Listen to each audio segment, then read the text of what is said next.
అరుణాచలం పంచభూత లింగ క్షేత్రాల్లో ఒకటి. దక్షిణ భారతదేశంలో వెలిచిన పంచలింగ క్షేత్రంలో అగ్నిదామునకు ఇది ప్రత్యేకత.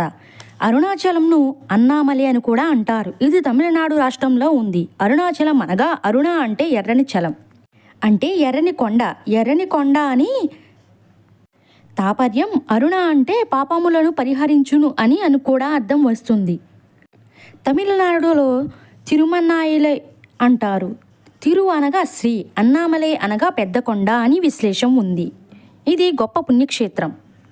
ఈ పుణ్యక్షేత్రాన్ని మనం నోటి ద్వారా అనుకున్నా చాలా మనకి ముక్తి వస్తుంది. అరుణాచలం వేద పురాణాలలో కొనియాడబడ్డ క్షేత్రం.